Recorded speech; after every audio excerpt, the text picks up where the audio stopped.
Bonjour, je traduis pour Joy Axelson et dans cette session de Joël, on va voir à partir du chapitre 2, verset 18 et jusqu'à la fin du livre et aussi des aides pour les verticaux.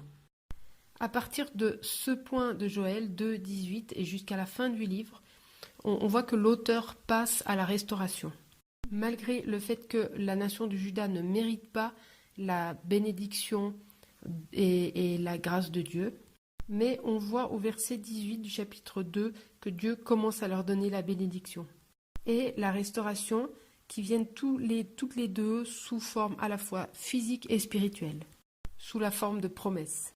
Donc la restauration physique, c'est chapitre 2, versets 18 à 27. Et donc c'est la promesse de l'espérance après le jugement. Dieu amène la restauration et il annule en quelque sorte le jugement du chapitre 1. On va lire au chapitre 2, verset 19. Et il est dit, l'Éternel a répondu.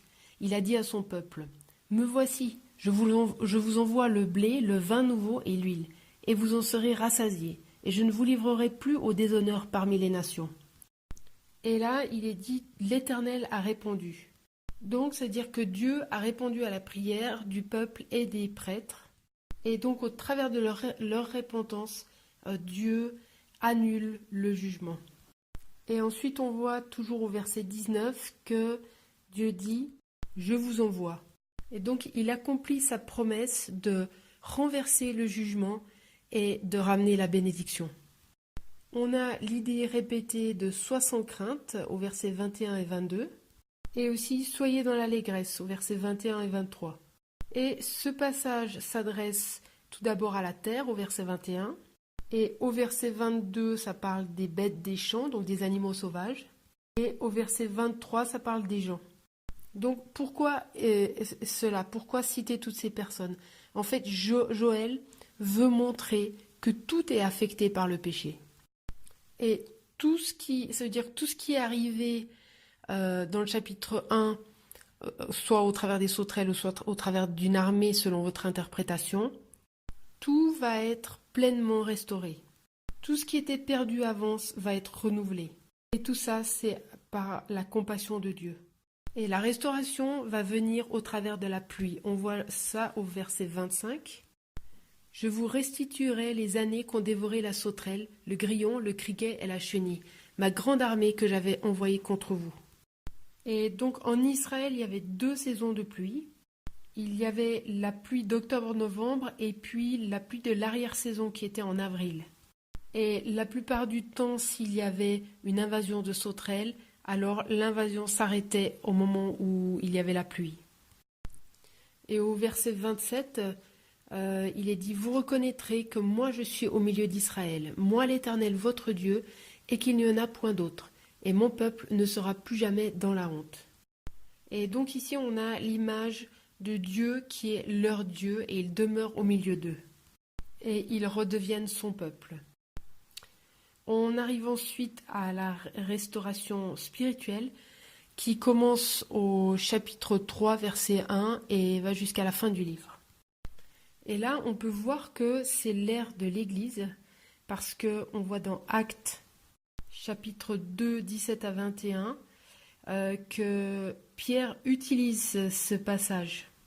Et donc ce passage de « je répandrai mon esprit sur toute chair », en fait, s'accomplit dans les actes. Et on voit aussi que Joël 3, verset 5 est utilisé par Paul dans Romains 10, verset 13. Et l'idée ici du Saint-Esprit qui est répandu sur toute chair, c'est que peu importe la race, le statut, le genre, le Saint-Esprit vient vraiment sur toutes les personnes. Et au chapitre 3, versets 3 à 5, il est dit « Je ferai paraître des prodiges dans le ciel et sur la terre, du son, du feu et des colonnes de fumée. Le soleil se changera en ténèbres et la lune en sang, avant l'arrivée du jour de l'Éternel, de ce jour grand et redoutable. Alors, quiconque invoquera le nom de l'Éternel sera délivré, car sur la montagne de Sion et à Jérusalem, il y aura des rescapés, comme l'a dit l'Éternel, et ceux que l'Éternel appellera seront parmi les survivants. » Et donc, comme on l'a déjà dit avant, ces versets, En fait, Paul les utilise dans Romains 10, verset 13, en tout cas dans Romains 10, que ces passages sont accomplis dans le fait d'annoncer l'évangile aux nations. Et donc finalement, on arrive au chapitre 4 qui parle du jour final de l'Éternel. Et ça commence directement au chapitre 4, verset 1, avec « en ces jours-là »,« en ce temps-là ». Et donc ça nous reporte à une période future, lorsque Dieu sauve son peuple et amène le jugement sur ses ennemis. Et au verset 1 à 3, Dieu rassemble toutes les nations pour les juger, parce que c'est lui qui est le juge et c'est lui qui va les poursuivre en justice. Et au verset 2, lorsqu'il est dit la vallée de Josaphat, en fait, il n'y a aucune vallée en Israël qui s'appelle comme ça. Mais Josaphat veut dire l'Éternel juge, donc c'est vraiment l'idée que Dieu juge et qu'il ne s'agit pas d'un lieu géographique. Et au verset 12 et 13, il est parlé des nations qui sont mûres pour le jugement et de l'Éternel qui est assis pour juger. Et l'idée là, c'est que la méchanceté des nations est arrivée à un tel point. Donc c'est pas comme si Dieu les punissait chaque fois qu'ils ont fait quelque chose de faux, mais c'est comme si la coupe de leur culpabilité est pleine. Elle est arrivée à un point où Dieu dit maintenant c'est fini, je dois vous juger. Au verset 14, il est question des foules et des foules dans la vallée du verdict.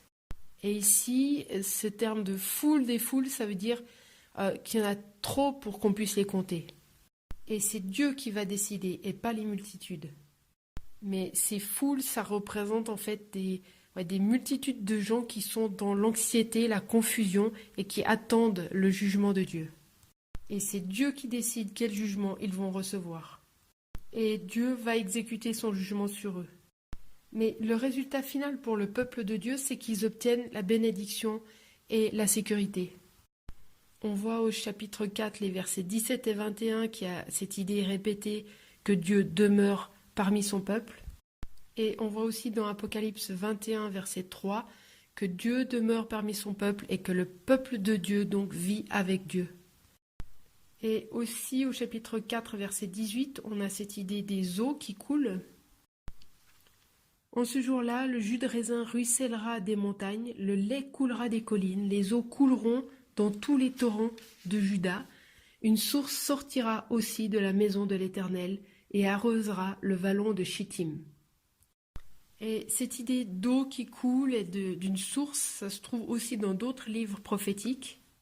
Par exemple dans Ézéchiel 47, versets 1 et 2, dans Zacharie au chapitre 14 et dans l'Apocalypse chapitre 22, verset 1. Donc c'est une image du salut et de toutes les bénédictions qui sont incluses dedans pour le peuple de Dieu.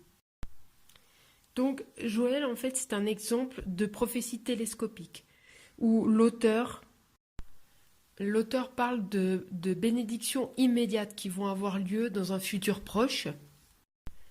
Mais ensuite, il donne une prophétie aussi de choses qui sont plus éloignées, qui sont destinées à l'ère de l'Église. Donc c'est ce qu'on appelle la prophétie télescopique. Et on le voit bien ici dans ce livre. Donc l'idée principale de Joël, c'est il faut se repentir ou un autre jugement va venir, que ce soit sous la forme de sauterelles ou d'une armée, selon notre interprétation. Donc comment est-ce qu'on répond à l'idée principale, au message de Joël ?